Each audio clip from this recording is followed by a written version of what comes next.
ሰላም አለይኩም ወራህመቱላህ። ዛሬ በጠዋት የገጠመኝ ነገርና ትንሽ ደግሞ የኔን የህይወት ኤክስፒሪየንስ መክራችኋለሁ። ከዛ ደግሞ ትናንትና በአንድ እህታችን ህልፈት ላይ ኡስታዝ ያሲን ኑር ያስተላለፈው ቪዲዮ አለ። የ10 ደቂቃ ቪዲዮ ጭንላችኋለሁ።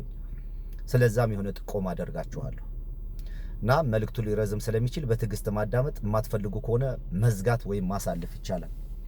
እና ጠዋት በመጀመሪያ ስራዬ ላይ ሰዎች ጭኜ እየመጣሁ ወደ መገናኛ አንድ ከኋላ በማሽን የሚተነፍስ ልጅ አለ፣ ከፊት ደግሞ አንድ ወጣት አለ። ወደ መገናኛ አካባቢ ስንደርስ ዝናብ መጣ።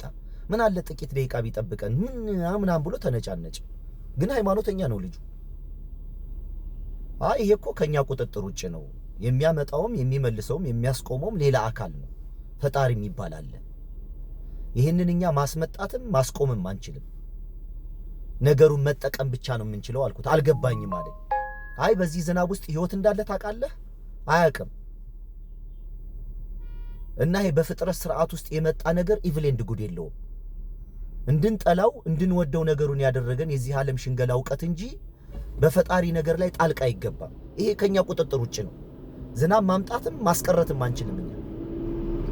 እንግዲህ ፈጣሪ በዚህ መንገድ ላይ ያዘጋጀው መርህና ስርዓት አለ፣ የማይለዋወጥ የማይቀያየር። አናቅም እኛ። በቃ ነገሩ ሲሆን ከማየት ውጭ ምንም ነገር ማድረግ አንችልም። ሳይንስ ግን የራሱ የሚለው ነገር ይኖራል። ከኋላ ደግሞ የሚተነፈሰው ትሁት ነው። ግን በእንደዚህ አይነት ነገር ውስጥ ስትያዙ እንደዛ መሆናችሁ አይቀርም። ግን የሳይንስ ወረቀት ብቻ የሽንገላ ወረቀት ብቻ ሳይሆን በወረቀቱም የሚጠቀመው ማሽን አስቀምጦለታል። አትሊስት ጥቂት ቀን እንዲተነፍስ፣ መሰብሰቡ አይቀርም፣ ጥቂት ቀን እንዲተነፍስ ሳይንስ ግን የሆነ ነገር አስቀምጦለታል። ሃይማኖት ግን ምን ይላል? ሲሂር ነው ይላል። የጉበት መንፈስ፣ የሳምባ መንፈስ፣ የልብ መንፈስ ይልሃል። ተደግሞብህ ነው ብሎ ደግሞ ጧት ደግሞ በውሃ ያጥባሃል። እና በተፈጥሮ ስርዓት ውስጥ በአንድም በሌላ መንገድ ስንመጣ ማናቀውም፣ መቼ ደግሞ በምን አይነት መንገድ እንደምንሰበሰብ አናቀም። በዚህ ዘር ውስጥ ልክ እንደመወለድ ሁሉ መሰብሰብም አለ። ይህ አካል ይመለሳል፣ አፈር ወደ አፈር ይመለሳል፣ የማይቀር ነገር ነው። እና የልብ የሚባል ስፕሪት የለም፣ የልብ የሚባል መንፈስ የለም፣ ልብ ላይ የሚደገም ነገር የለም።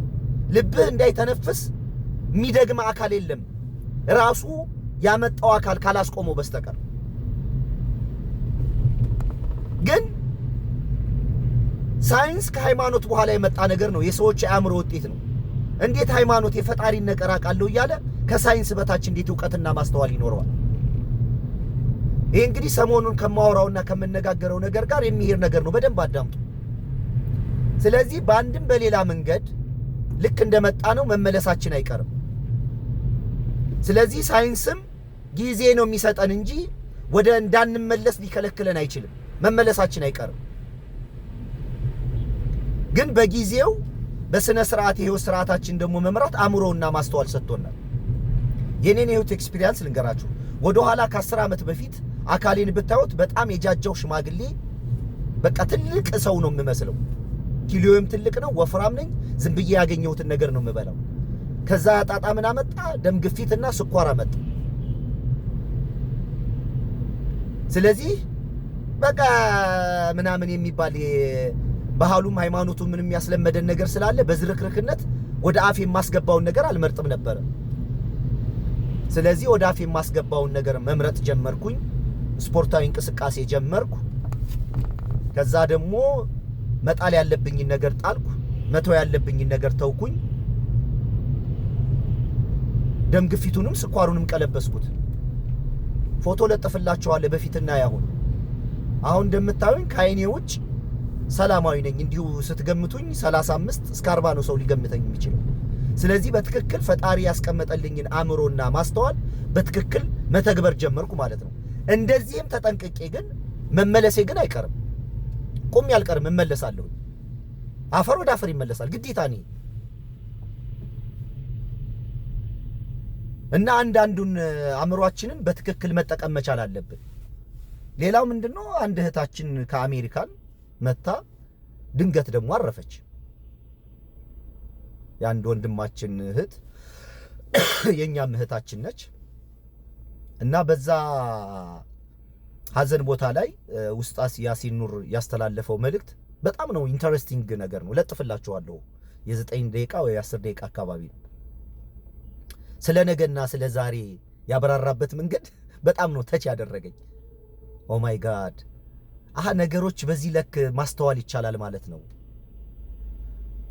እኔ ዛሬና ነገን የማይበት መንገድ እሱ ደግሞ በሌላ አይነት መንገድ ሲያሳየኝ ሐሳቡ ተመሳሳይ ነው፣ የቀረበበት መንገድ ግን ይለያያል። ስለዚህ ትናንትና ሐሙስ ነበረ፣ ዛሬና ነገ ማለት ዛሬ ሌላ ነው አለ። ነገ ስንል ደግሞ ጁምዓ አይደለም አለ። ነገ ማለት ያኛው ዓለም ነው፣ ዛሬ ደግሞ አሁን የምንኖረው ህይወት ነው ብሎ በጣም ነው ደስ ያለኝ። እና አንዳንድ ጊዜ ከልብ የሚጀምሩ የጥበብ ቃሎች ሲመጡ ማስተዋልና መረዳት መቻል አለብን። በመጨረሻ ደግሞ እዚህ ሩዋንዳ አካባቢ መኪና ተጋጭቶ መንገድ ተዘጋግቶ ነበርና ያው በቃ ምን የፈጣሪ ትእዛዝ ነው፣ ፈጣሪ ያዞ ነው። ምንም ከዛን የወጣውና ፈጣሪ አይደለም ያዘዘው። ብራዘር አንተ ተጠንቅቀ ስላልነዳ ነው። ምንድነው የምትለው? ይቅርታ ምንም አይደለም። ትራፊክ ጥሩና በቃ ለትራፊክ ህግ ይፍታው ነገሩን እንጂ ሰውየው በቃ እኔ አስቤው አይደለም እንግዲህ ፈጣሪ ያዞ ነው፣ እኔ ያዞብኝ ነው። ምን አዞብም አይደለም። ምንድነው የምትለው? ሰዎች እየሳቁ ነበር። አዞብህ አይደለም፣ አንተ ጥንቃቄ አድርገህ የትራፊክ ህግና ስርዓትን ጠብቀ ስላልነዳ ነው። እየቸኮልክ ነው። ለምን ትቀሸቀሻለህ? ስለዚህ ይቅርታ ሳይሆን ህግ ነው የሚፈታው። ትራፊክ መጥቶ ፕላን ያነሳል፣ ከዛ ጥፋተኛው ላይ ያሰራል 4 ነጥብ። ኢንሹራንስ ካለው ኢንሹራንስ ያሰራለታል፣ ከሌለው ከኪሱ ይከፍላል፣ ከሌለው ደግሞ ይታሰራል። ቀላል ነው ይሄ። በቃ ህግ ነው የሚፈታው እንጂ ፈጣሪ ያዞብኝ ነው። ምን ብሎ ነው ፈጣሪ የሚያዘብህ? ያንተ ቅንዝንዝ አይነት አነዳድ ህግና ስርዓት ጠብቀ ስለማትነዳ ነው ከሰዎች ጋር እየሄድክ የምትጋጨው፣ መኪና ጋር የምትጋጨው። የፈለገ ተጠንቅቀን እንኳን ብንነዳ ሌላ ቅንዝንዝ መጥቶ ሊገጨን ይችላል። አሁን አዲስ አበባ ውስጥ መኪና መጋጨት አለበት ብዬ አላምንም። የሚነዳበት መንገድ ስለሌለ ችኩልና ስሜታዊ ስለሆንን ቅልብልብ ስለሆንን ግጭት የሚኖረው ለዛ ነው። የሰውትም ያላግባብ የሚጠፋው ለዛ ነው። መልካም ቀን።